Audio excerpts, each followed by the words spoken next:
Bueno, y queremos volver a los efectos de este temporal con una de las ministras que ha estado en terreno. Estuvo en la región del Biobío, ha estado monitoreando también los trabajos de los equipos de obras públicas en diferentes lugares de la zona centro-sur del país. Ministra de Obras Públicas, Jessica López, ¿cómo está? Muy buenos días. Ministra, buen día. Hola, Mauricio, buen día. Hola. Bueno, después de todo el trabajo en terreno que han estado realizando en las últimas horas, ¿cuál es la evaluación que se hace sobre todo desde Obras Públicas de cuáles son las zonas más afectadas por este temporal?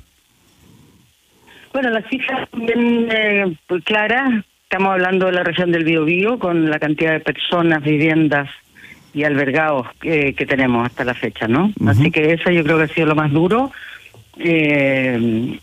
Gracias a la suerte, creo yo, el frente fue declinando en forma anticipada lo que estaba pronosticado, y eso nos ha dado un respiro en términos de que hemos sido menos golpeados, y por lo tanto la infraestructura vial también ha respondido bastante bien. Hemos tenido naturalmente innumerables situaciones de corte y afectaciones de distinto tipo, pero en lo esencial ha respondido bien, creo. O sea, ¿hay otras zonas críticas o puntos críticos a los que haya que seguir mirando a propósito de la afectación post-sistema frontal, ministra, en el resto del país? Aquí en la región metropolitana, en Coquimbo, estoy pensando también en el Maule. Bueno, sí, pues en todas las regiones, por ejemplo, en la región de Coquimbo, ayer vimos las imágenes del impacto que han tenido las lluvias, y ahí tenemos dos lados. Tenemos la idea de que esté lloviendo en esa región donde tenemos una situación de escasez hídrica muy dramática. Claro. Llovió bastante, sin embargo, claro, estaba mostrando ayer, por ejemplo, en Andacollo, que tiene unos relaves en la mitad de la ciudad, que eso generó algunas complicaciones en esa zona donde no hace tiempo que no llueve, y menos en la cantidad que llovió ahora. Naturalmente que se producen situaciones, ministra, complejas, pero nada que nos haga hablar, por ejemplo, de interrupción de servicios, de puentes, de infraestructura vial, como sí pasó, por ejemplo, en los temporales del año 2023 en la zona central. No con esa magnitud. Ya. Hemos tenido variadas, nosotros hemos registrado al menos unos 100 eventos de interrupciones viales y de puentes. Algunos todavía no están recuperados, algunos tenemos algunas rutas suspendidas todavía por situaciones preventivas, pero yo diría que en lo esencial, nuestra ruta 5, las principales rutas transversales de nuestro país, están operativas. Ya. Usted, entre otras visitas, estuvo ahí en el parque fluvial, ¿no? El que se construyó, el parque inundable Víctor Jara, sí, en la zona del Zanjón de la Guada, que es una obra que yo creo que muchos vecinos agradecen, porque claro, este era un lugar que históricamente se rebalsaba, se salía de sus cauces, y vecinos de otras localidades de nuestro país, particularmente Curanilahue, extrañan tener algo similar, porque dicen acá, el agua simplemente se aposó, no tuvo por dónde fluir. Sí. Estuve ahí precisamente con la alcaldesa de Arauco, y comprometimos con ella la firma del decreto que autoriza el plan maestro, digamos, de manejo de agua lluvia de 4 ciudades de ahí de la zona. Uh-huh. Esto es un tema que está en permanente desarrollo por parte del Ministerio. Lo que pasa es que tenemos que tener planes maestros de agua lluvia y después ejecutarlos, naturalmente, en todas las ciudades de Chile, ¿cierto? Y no la tenemos todavía. ¿De qué hablamos, ministra, cuando habla de planes maestros de agua lluvia?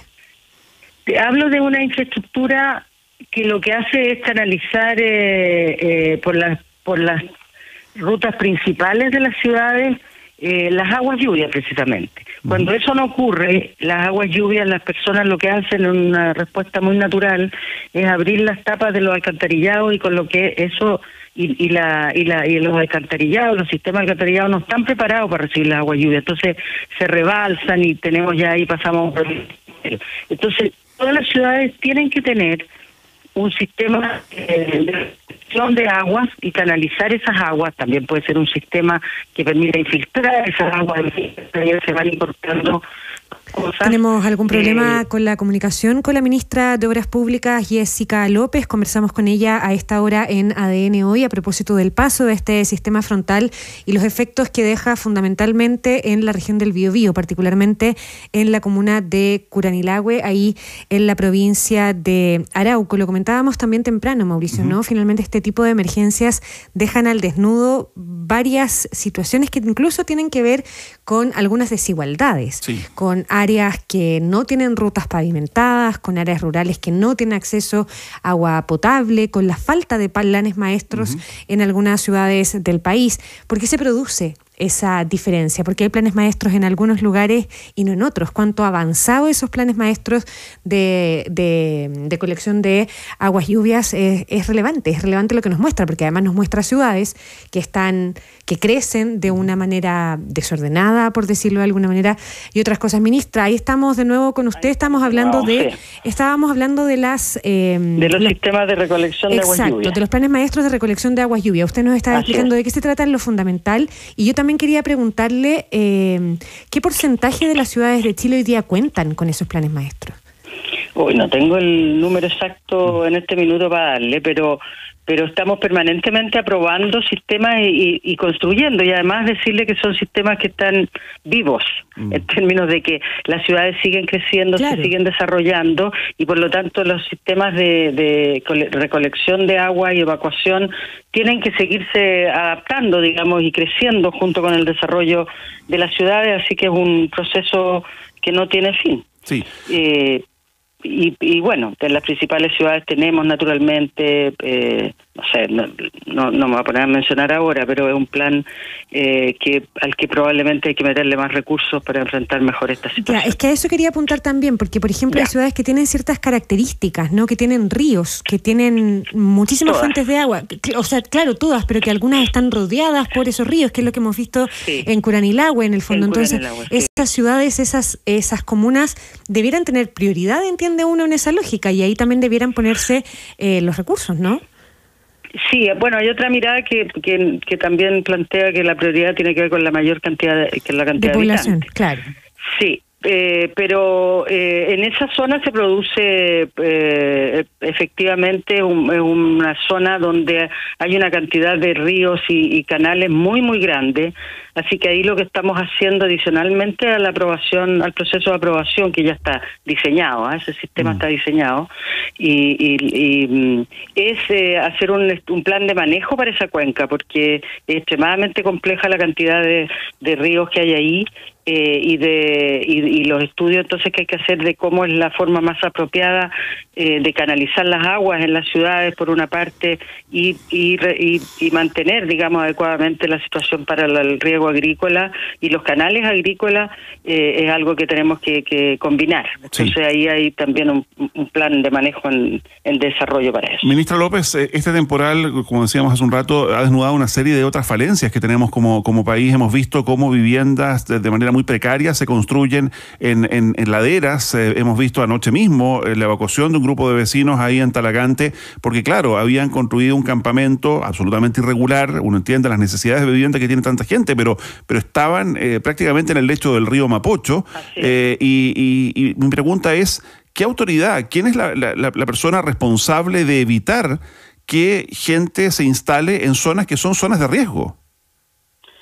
Sí, efectivamente esas son zonas inundables, y eso nos ha ocurrido en muchas partes del territorio, porque con esta sequía que tenemos hace 13 o 14 años, recordemos que estamos en un contexto de sequía, lo que ha ocurrido es que hay mucha gente que se ha instalado en las cajas de los ríos, ¿no? Porque son tantos años sin llover que en definitiva se empieza a cultivar, ahí hemos visto. O sea, recordábamos, lo que ocurrió en Atacama el año 2015 con gente que estaba instalada en el lecho del río, y allí murieron más de 30 personas. Entonces, insisto, la pregunta es, ¿esto responde al municipio? ¿Es la gobernación? ¿Es la autoridad a nivel central quien debe impedir que la gente se instale en zonas de riesgo? No tengo claridad absoluta, Mauricio, no le puedo contestar a eso, no lo sé, no lo sé. Pero naturalmente probablemente sea un conjunto de instituciones que son las que tienen que cautelar eso. Solo decir que la cantidad de campamentos e instalaciones irregulares y construcciones irregulares de personas que vemos cuando ocurren estos eventos son muchas y en todo el país. Y probablemente la capacidad de controlar eso es complicado porque son en zonas rurales, no son solo tomas en zonas urbanas, sino como usted relata, por ejemplo, ahí en cerca de Talagante, Manresa, que tuvimos el año pasado también, donde se junta el río Maipo con el Mapocho. Esa es una zona inundable. Nosotros pensamos que vamos a poder hacer alguna inversión de enrocado, de manera de proteger, pero finalmente lo que ocurre ahí es que no pueden haber viviendas ahí nomás. Estamos conversando con la ministra de Obras Públicas, Jessica López. Ministra, en la región de Valparaíso el sistema frontal, pasó un poco lo mismo que acá en la región metropolitana, ¿no? Generó afortunadamente muchos menos efectos de lo que se esperaba, con una amenaza bien latente en relación a esto del socavón en el edificio Euromarina 2, ahí en el campo dunar de Reñaca. Ayer el ministro de Vivienda, Carlos Montes, decía que peritos externos van a intentar determinar eventuales responsabilidades por el socavón. ¿Cuál es la mirada que tiene o cuál es el diagnóstico que hasta ahora tiene el MOP, pensando que es el organismo del Estado que se ocupa, por ejemplo, de los colectores primarios? ¿Qué pasó ahí en el campo dunar o qué sigue pasando para que se generara ese nuevo socavón? Bueno, yo no me voy a pronunciar sobre ese caso porque, como dice el ministro, se va a hacer una investigación por parte de peritos.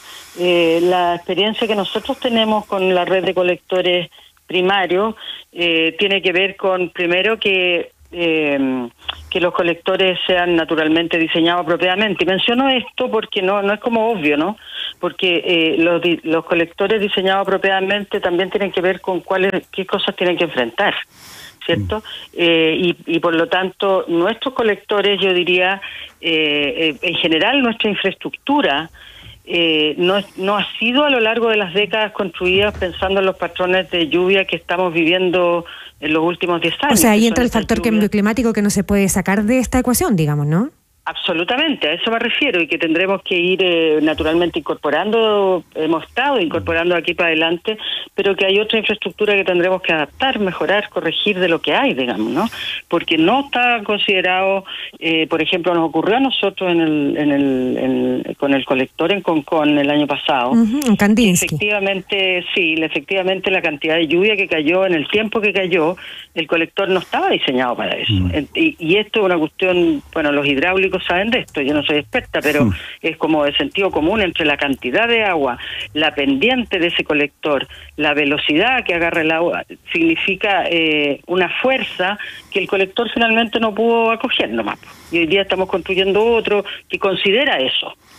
Entonces, lo primero es decir que sí, porque aquí estamos viendo los efectos de este cambio climático. En algunas cosas nos aparece Pero supongo que no solo eso, ministra. O sea, en el caso de lo del campo dunar de Reñaca hay una saturación que es distinta a propósito de la sobreconstrucción, según muchos en un sector que no necesariamente está preparado para eso, digamos.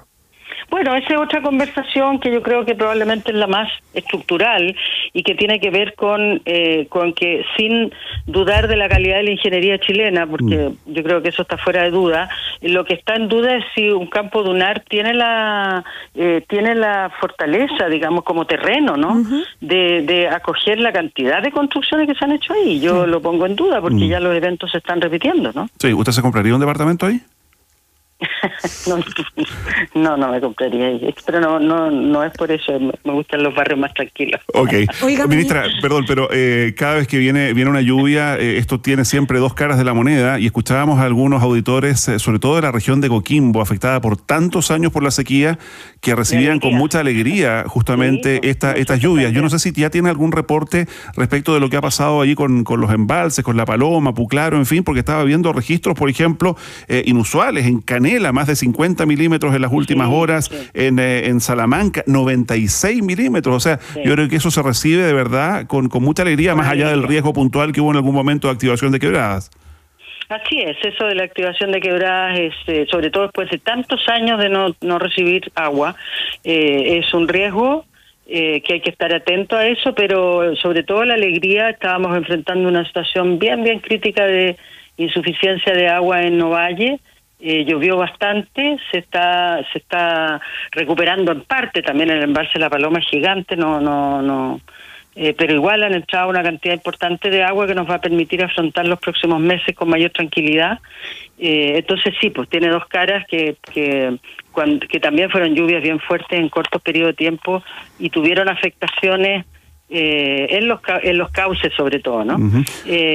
Pero sí, la alegría de la lluvia en la cuarta región es uno de los elementos en que hemos estado. Ministra, una última cosa. Usted ha estado desplegada en terreno, lo hizo primero en el Biobío, en la zona más afectada. Es parte de un grupo de ministros que ha estado en distintos lugares del país monitoreando lo que pasa con este sistema frontal. Desde ese lugar, ¿cómo recibe las críticas de algunos sectores a que el presidente Gabriel Boric siga de gira por Europa y no haya interrumpido ese viaje y haya tomado la decisión de delegar precisamente ese trabajo en la emergencia en su gabinete?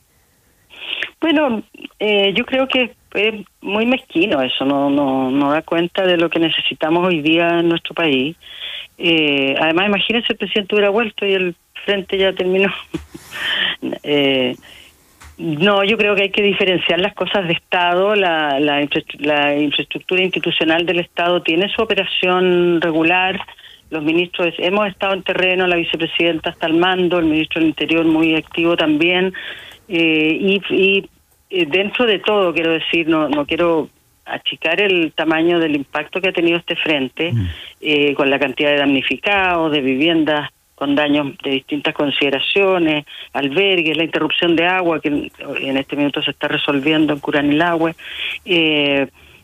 Ha sido un frente duro para la región del Biobío, pero para el resto de las regiones bastante acotado, y yo creo que nuestra infraestructura, insisto, no significa que no hayan pasado cosas, pero en lo esencial ha estado bien. No hemos tenido que lamentar, solo la pérdida de una persona, la vida de una persona por un caso súper específico. Entonces yo creo que hemos protegido apropiadamente y las personas han actuado bastante responsablemente también en lo esencial en la emergencia, ¿no? Cuidar a las personas, y la infraestructura la podremos arreglar después, reparar las viviendas, en fin. Pero sobre todo cuidar en los momentos más críticos, y eso finalmente el frente fue menor a lo pronosticado, por suerte. Ya, no era la última, porque afortunadamente se nos estaba quedando en el tintero, pero usted lo mencionó, la situación del agua potable en Curanilahue. ¿Cómo se monitorea desde el MOB? ¿Cuándo podría haber una solución para esos vecinos que están en una situación de post-temporal, inundados, con barro en sus casas, pero además sin agua? Sí, eso es una situación que ya está en proceso de solución.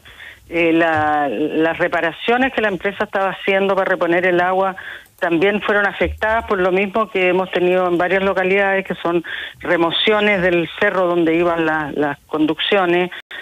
Finalmente la empresa activó una solución alternativa que permitió generar agua anoche, y empezar a llenar las redes. Aquí, cuando uno repone el agua, no es así como on-off, como la luz, uno podría decir, sino que se tiene que ir rellenando en forma lenta y controlada toda la red de cañerías de distribución. Y eso es lo que se estuvo haciendo durante toda la noche. Hoy día en la mañana tiene que haber, así nos informó la compañía, haber repuesto el agua ya al 60% de la población en Curanilahue, y durante la mañana se va a reponer el 40% restante.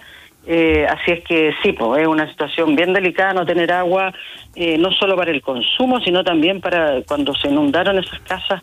Hay mucho que lavar, que limpiar para poder reiniciar las actividades. Sí, y pensando en Curanilahue y también en otras zonas del país, ministra, meteorología pronostica una declinación de las lluvias para este fin de semana, sábado y domingo, pero el lunes vuelven al sur, y hacia el martes, miércoles, vuelve un segundo pulso, como llaman, para la zona central, y luego de nuevo viernes y sábado de la próxima semana, cuando ya comience formalmente el invierno. ¿Cómo diría usted, a modo de resumen, cómo estamos preparados justamente para este invierno?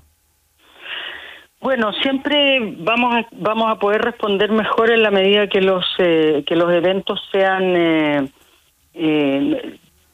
con menor intensidad y en mayor periodos de tiempo. Tantos eventos juntos, en la medida que sean muy violentos, naturalmente nos van a afectar, así que tenemos que prepararnos para eso. Estar permanentemente mirando los pronósticos. Los pronósticos